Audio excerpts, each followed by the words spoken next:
Dalam sholat berjamaah, terdapat kesunahan-kesunahan dalam pengaturan shaf. Berikut ini aturan dalam shaf saat sholat berjamaah. 1. Apabila jamaah terdiri dari imam dan satu makmum, maka makmum berdiri di samping kanan imam dengan sedikit mundur dari barisan imam. Hal ini berdasarkan hadis yang diriwayatkan oleh Ibnu Abbas radhiyallahu anhu. Bittu 'inda khalati Maimunah, faqama Rasulullah sallallahu alaihi wasallam yusalli faqumtu 'an yasarihi faj'alani 'an yaminihi.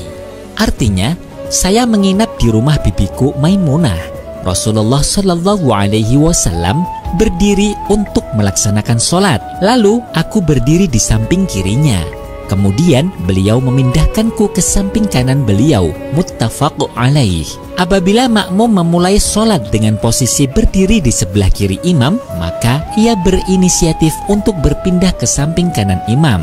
Jika makmum tidak pindah, maka imam memindahkan makmum dengan memegang tangan makmum, lalu memindahkannya ke samping kanan imam. Baik imam maupun makmum masing-masing harus menjaga gerakan yang dilakukan supaya tidak justru sampai membatalkan sholat karena bergerak 3 kali secara berturut-turut. 2. Apabila sholat berjamaah sudah berlangsung dengan susunan imam bersama satu makmum di sebelah kanannya, lalu datang calon satu makmum berikutnya, maka makmum yang datang terlambat ini berdiri di samping kiri imam. Setelah ia melakukan takbiratul ihram, imam bisa maju ke depan atau kedua makmum yang mundur ke belakang dengan membuat shaf baru. Dalam hadis yang diriwayatkan oleh Jabir, ia menceritakan, "Qumtu an yasari Rasulillah sallallahu alaihi wasallam fa akhadha bi yadi fa adarani hatta aqamani an yaminihi wa jaa Jabbar bin Sakhrin hatta qama an yasari Rasulillah sallallahu alaihi wasallam fa akhadha bi aydina jami'an fa dafa'na hatta aqamana khalfah." Rawahu Muslim. Artinya, saya berdiri di sebelah kiri Rasulullah sallallahu alaihi wasallam. Maka Nabi memegang tangan saya, kemudian memutar saya sehingga berdiri di sebelah kanan Nabi. Dan datang Jabbar ibnu Sakhr sehingga berdiri di samping kiri Rasulullah sallallahu alaihi wasallam. Kemudian Nabi memegang kedua tangan kami secara bersama, kemudian mendorong kami sehingga kami berdiri di belakang Nabi. Hadis riwayat Muslim.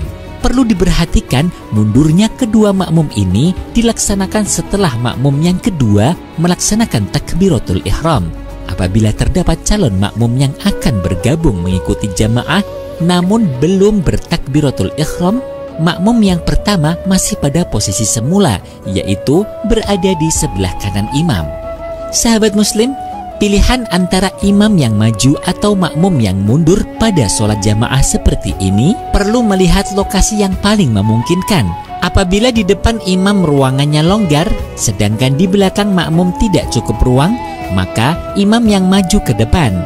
Jika di depan imam lokasinya sempit, sedangkan di belakang makmum longgar, maka makmum yang mundur. Apabila masing-masing ruangan baik di depan imam atau di belakang makmum sama-sama longgar, maka menurut pendapat yang sahih adalah makmum yang mundur ke belakang. Alasannya, imam adalah orang yang diikuti sehingga ia tidak perlu pindah-pindah posisi.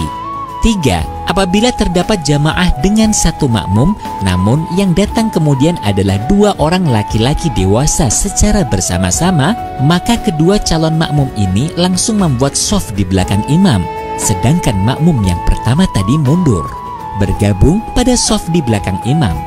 4. Apabila yang datang adalah seorang laki-laki dewasa dengan anak kecil, maka keduanya berdiri sejajar di belakang imam. Hal ini berdasarkan hadis yang diriwayatkan oleh Anas. Wasofaftu ana wal yatimu wara'ahu. 5. Apabila yang menyusul dalam sholat jamaah tersebut terdiri dari banyak lelaki dewasa dan anak-anak, maka yang perlu diprioritaskan di shaf paling dekat dengan imam adalah yang dewasa. 6. Apabila di antara jamaah yang banyak tersebut terdapat perempuan, maka perempuan di belakang para lelaki. 7.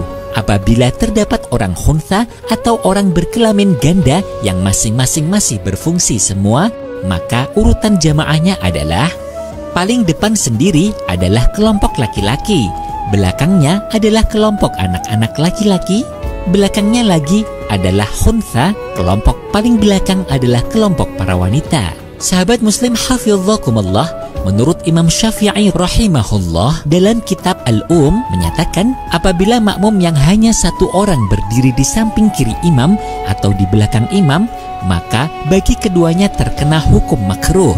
Artinya apabila tidak sesuai ketentuan sunnah yang telah dijelaskan, maka jamaahnya tetap sah dan tidak perlu mengulangi sholatnya.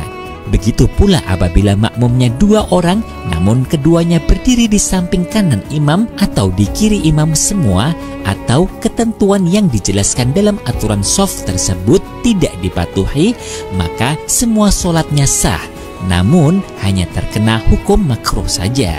Nah, sahabat muslim hafizakumullah, demikian ini penjelasan tentang aturan shaf dalam sholat berjamaah. Semoga bermanfaat. Amin. Wallahu a'lam bishawab. Wassalamualaikum warahmatullahi wabarakatuh.